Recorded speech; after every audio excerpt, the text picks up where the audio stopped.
Bienvenue sur le numérique pour un nouveau numéro de Jeudi Pro.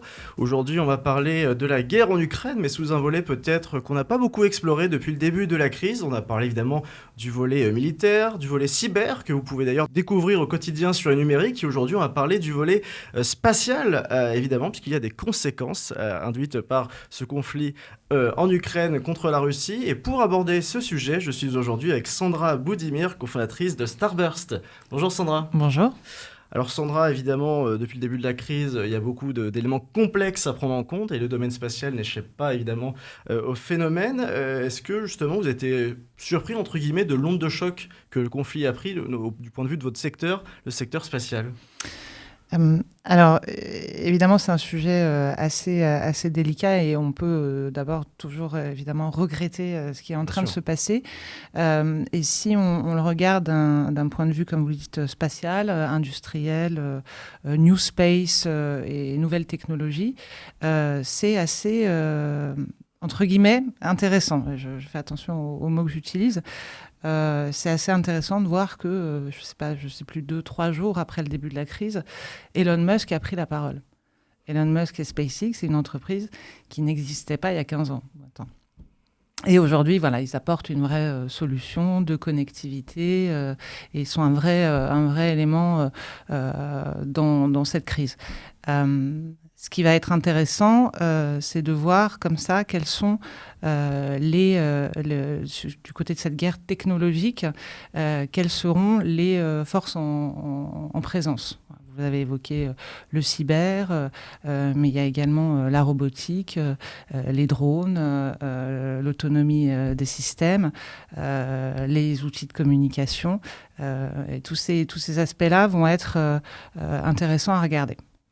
Oui, c'est un petit peu inédit dans l'histoire, une telle complexité dans le conflit. Puis on voit notamment que le spatial aussi est percuté par le cyber. On a vu notamment qu'il y avait un réseau satellite, un fournisseur de satellites qui a été victime d'une cyberattaque. On a vu que ça a eu un impact sur des connexions Internet en France, sur des éoliennes en Allemagne. Ça aussi, j'imagine que c'est une donne majeure et que ça incite, j'imagine, votre domaine, notamment au sein de Starburst, à prendre peut-être plus en compte la problématique de la cybersécurité aujourd'hui.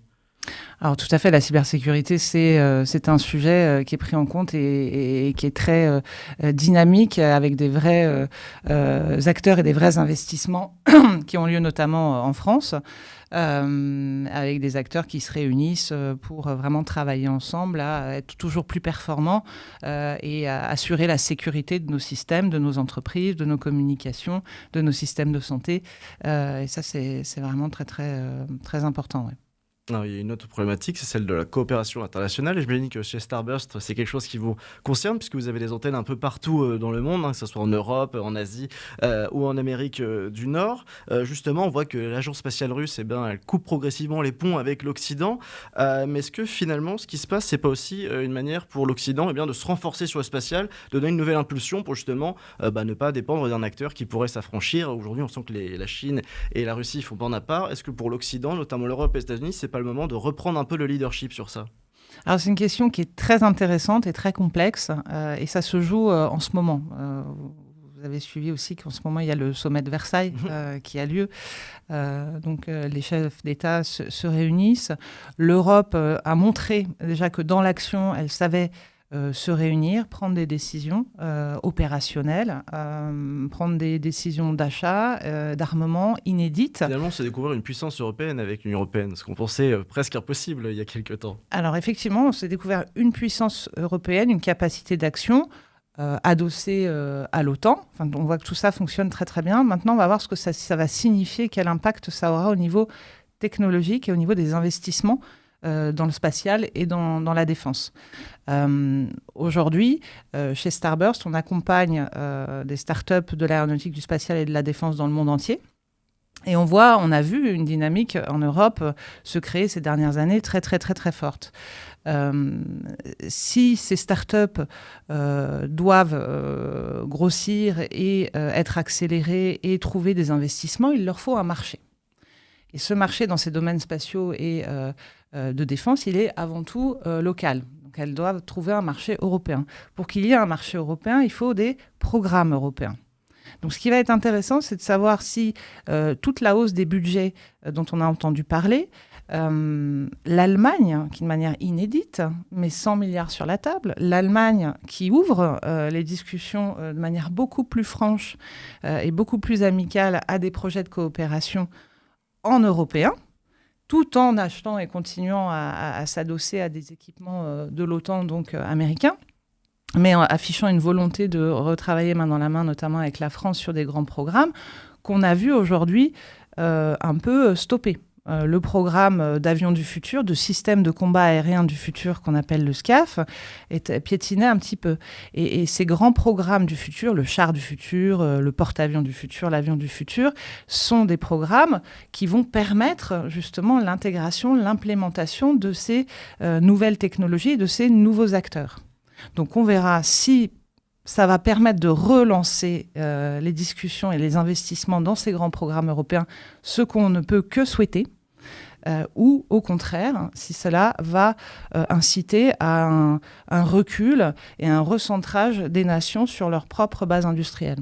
Oui, surtout qu'on voit qu'il y a plusieurs programmes qui ont été lancés ces dernières années. Et d'ailleurs, je pourrais dire ça tombe bien, mais juste avant ce conflit, il y a quelques temps, il y a le programme Blast qui a été lancé en France. Justement, c'est peut-être le timing idéal pour ce programme, pour tenter justement de faire émerger des champions et pourquoi pas rêver d'un SpaceX européen ou français, même si évidemment, il faut toute proportion gardée, rester mesuré sur ces sujets-là.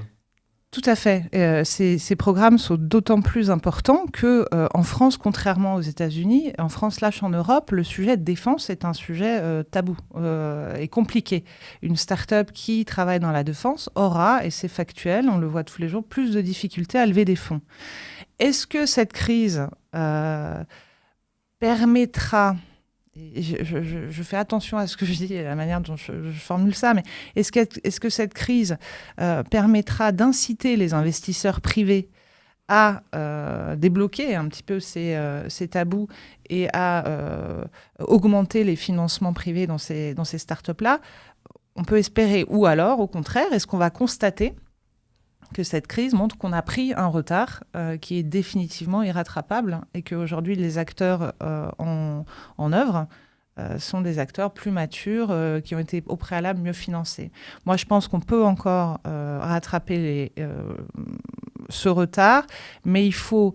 la clé sera les grands programmes d'un côté et de l'autre côté, les investissements privés. Ce qu'on a vu aux États-Unis. Et ça montre que c'est un programme d'avenir. Quand on voit que justement la NASA s'allie à SpaceX pour aller sur la Lune, à plus long terme sur Mars, donc les Européens n'ont pas trop le choix quand on voit justement que les budgets spatiaux sont ridicules aujourd'hui par rapport aux États-Unis.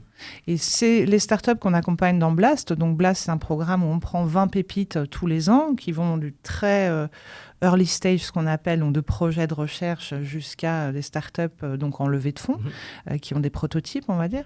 Donc on travaille sur des projets de lanceurs, sur des projets d'intelligence artificielle, de nouveaux matériaux.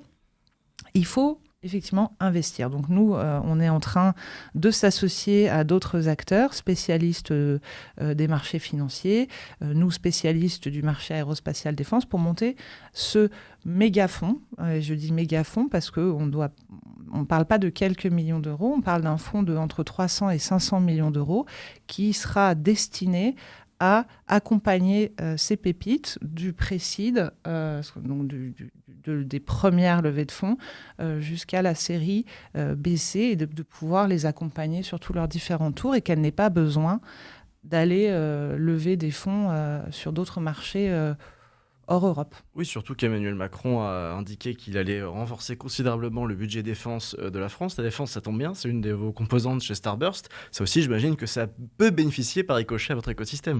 Alors, oui et non. Il faut savoir qu'on augmente un budget de défense qui a été, pendant des années, réduit. Voilà. Donc, on rattrape un retard aujourd'hui. On achète des équipements, on modernise des équipements. D'abord, on doit donner à nos forces armées ce dont elles ont besoin sur le terrain. Mais effectivement, ça va permettre de financer ces programmes.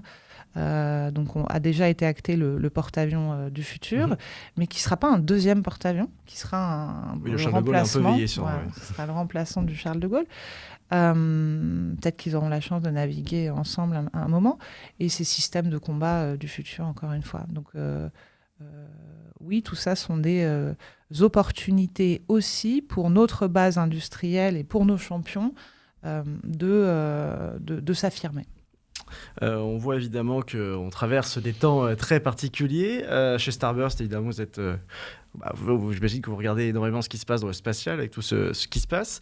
Est-ce que, quand vous regardez un petit peu par les startups que vous accompagnez, est-ce que c'est plutôt l'effervescence qui règne, dans le sens où on sait que toute crise souvent est source d'innovation? Est-ce que c'est plutôt une situation un peu attentiste, on attend de voir ce qui se passe, on reste en stand-by pour l'instant? Oui, c'est wait and see pour le moment. Pour le moment, on ne voit pas d'effet immédiat. Les investisseurs continuent toujours de ne pas investir dans la défense, par exemple. Et c'est ce qu'on aimerait essayer de changer. En tout cas, c'est très inspirant, dans le sens où le start-upper peut voir directement quel emploi peut avoir sa technologie et de quelle manière elle peut permettre de sauver des vies, de faciliter les combats, d'éviter d'en perdre. Oui, c'est le moment jamais de tester, là, pour le coup. C'est le moment... Oui. Ou presque, entre guillemets. Ou en tout cas, d'imaginer un emploi à ces technologies qui est très, très concret.